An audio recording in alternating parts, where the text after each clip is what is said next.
একটু আগে যে ভূমিকম্প হইলো দেখি পুরা বিল্ডিং কাঁপতেছে। আর আমার প্রায়োরিটি কি, টু গেট ড্রেসড, কারণ এটা পরে আমি নিচে কিভাবে নামবো।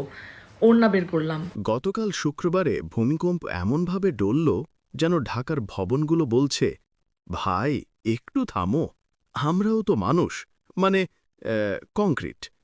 কিন্তু আমাদের দেশের কিছু স্পেশাল ক্যারেক্টার কি করছে জানেন? ভূমিকম্পে বাঁচল কিনা সেটা দেখার আগে ওরা ব্যস্ত নিজেদের পোশাক নিয়ে লাইভ বিশ্লেষণে।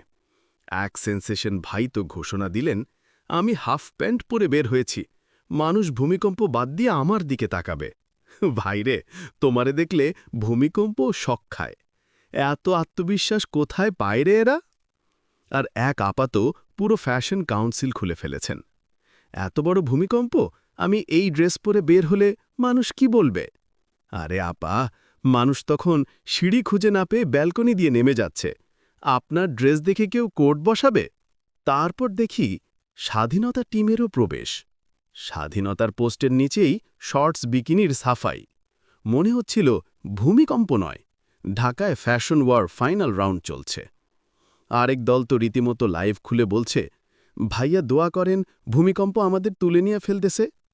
মানে ভূমিকম্পও দাঁড়িয়ে আছে, আচ্ছা লাইভ ফিনিশ করুক, এরপর কাজে নামব। ভাই, দোয়া চাইতে হলে মসজিদে যাও, ফেসবুক কি কোনো বিশেষ প্রার্থনার কাউন্টার? এদের দেখে মনে হয় যদি কবরেও নেমে যায় তখনও বলবে, বন্ধুরা আজ আমার আন্ডারগ্রাউন্ডে আগুন দিচ্ছে, সবাই দেখ। ইনফ্লুয়েন্সার হতে চেয়ে এরা এমন অবস্থা করেছে যে মগজের ওয়াইফাই বন্ধ।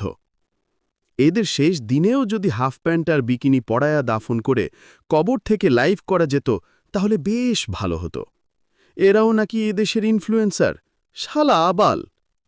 সব মিলিয়ে অবস্থা এমন, ভূমিকম্প সিরিয়াস ছিল, কিন্তু কিছু মানুষের রিয়াকশন একদম ফুল টাইম কমেডি সার্কাস।